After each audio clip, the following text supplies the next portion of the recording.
Welcome to Military Stories. Today, I'm going to tell you a story of loyalty. But it's not the simple loyalty of a soldier to his flag. It's not a general on a battlefield.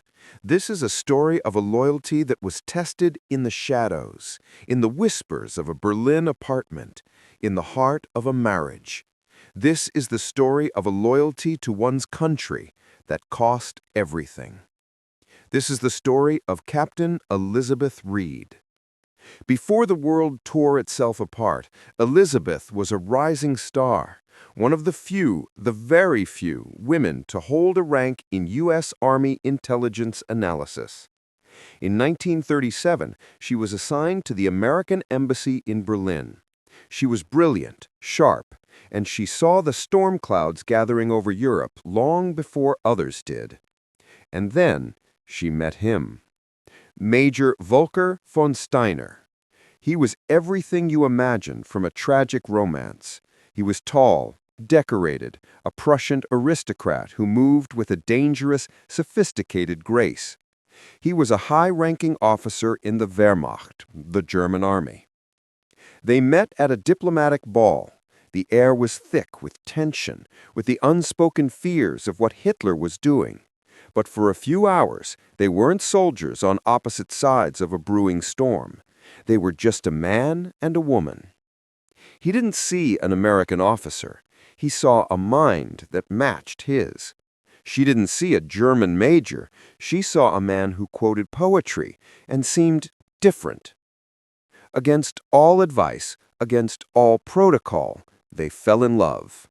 They married in the spring of 1938. A quiet ceremony. Her superiors in Washington were furious. His superiors in Berlin were suspicious. But Volker had influence. He assured them his new American wife was no threat. She was just a woman, he said. They let him believe it. For a year, they lived in a fragile bubble.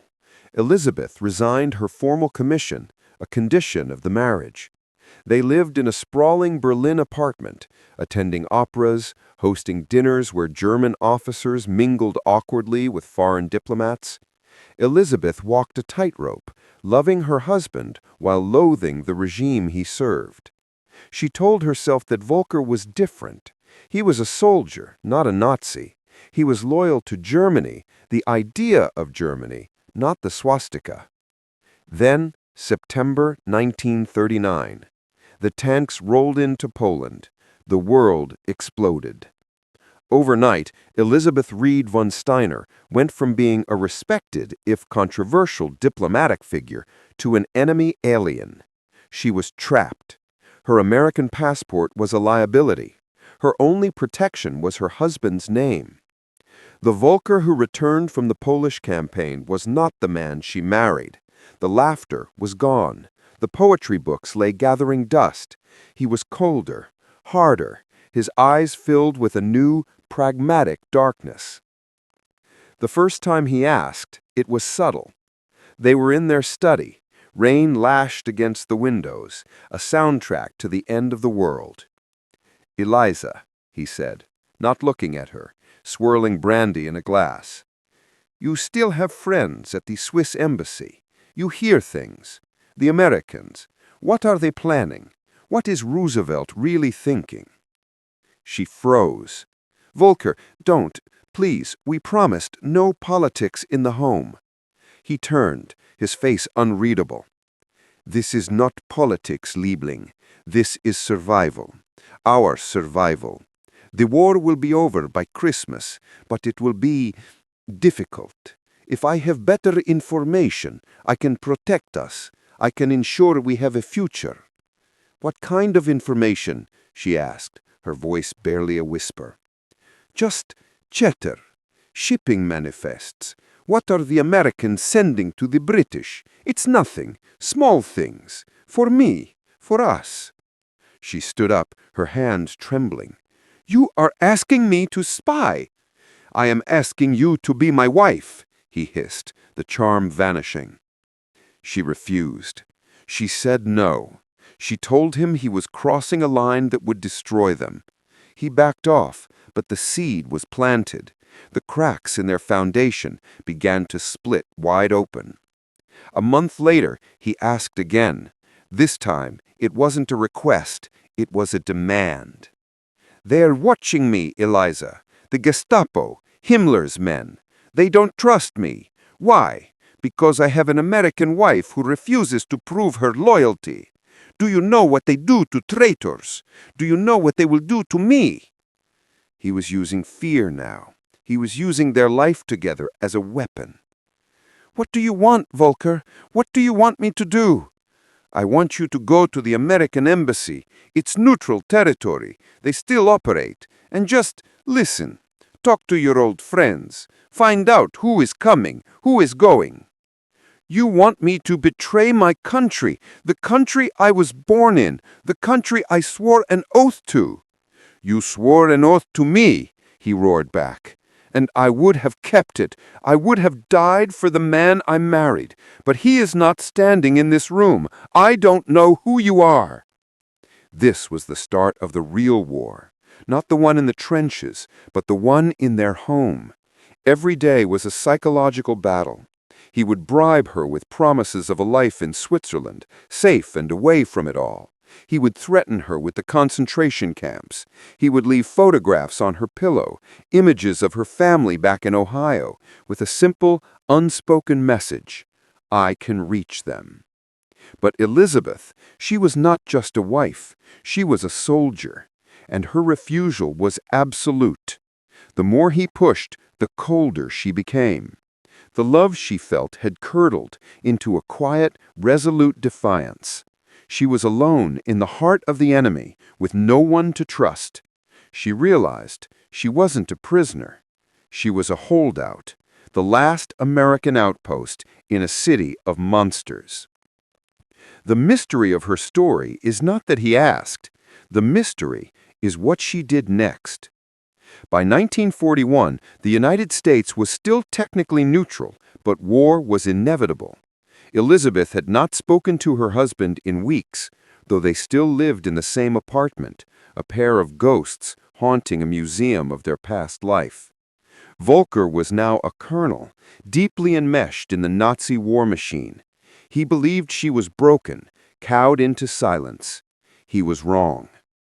Elizabeth had begun to do the one thing she swore she would never do. She began to spy. But not for him. Using the access her husband's name gave her, using the cocktail party she was forced to attend, she began to gather information. She listened to the drunken boasts of SS officers. She noted the comings and goings of high-ranking officials.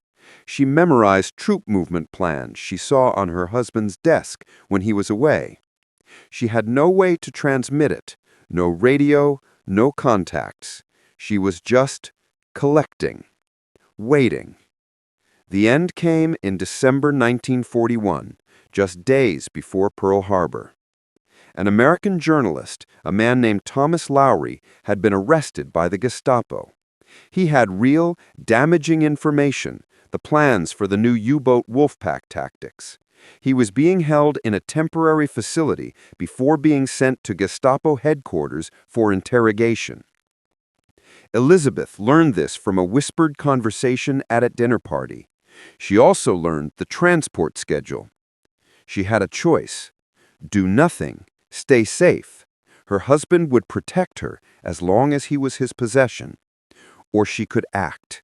She could honor the oath she took years ago. She didn't hesitate. She used her husband's personal driver, a car with the Wehrmacht flag and a forged set of transfer papers she had typed herself using Volker's official letterhead. She drove to the holding center, her heart a cold, steady drum in her chest. She was Elizabeth von Steiner, the wife of Colonel von Steiner. Her audacity was breathtaking. The guards, seeing the car, the papers, the cold fury in her eyes, didn't question it. They handed the journalist over. She got him to the Swiss embassy. She pushed the dazed, beaten man through the doors and into the arms of the ambassador, along with a small, tightly rolled piece of paper containing everything she knew about the U-boat tactics. She had done it. She had struck a blow. She didn't even try to run. Where would she go? She simply walked back to the apartment and waited. Volker found her sitting in the dark, staring at their wedding photograph. He didn't yell. He didn't rage. The look on his face was worse. It was a look of pure, agonizing loss. He knew. "They are coming for you, Eliza," he said, his voice dead. "The Gestapo, they know what you did." "I know," she said.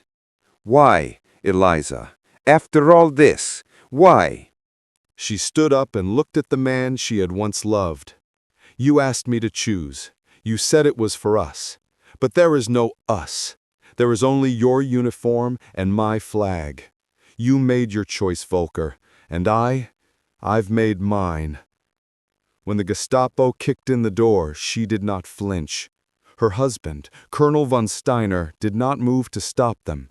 He simply stood, a hollow man in a perfect uniform, and watched as they dragged his wife out into the cold Berlin night. Captain Elizabeth Reed, officially listed as a missing person by the U.S. State Department, was executed for high treason against the German Reich in 1942. Her story was buried, lost in the rubble of the war. She was a traitor to her husband, but a hero to her country. Her loyalty wasn't loud. It wasn't celebrated in a parade. It was a silent, unbreakable core of iron. It was a promise she made to herself and to her nation that she would not break. Not for love, not for fear, not for anything. That is the true weight of loyalty. There are thousands of stories like this, hidden in the folds of time. Forgotten lives, impossible choices, and quiet heroes who defined the course of our history. If you want to uncover more of these forgotten stories, make sure you subscribe to History States and ring the bell. The past is full of secrets, and we're here to find them. Thank you for watching.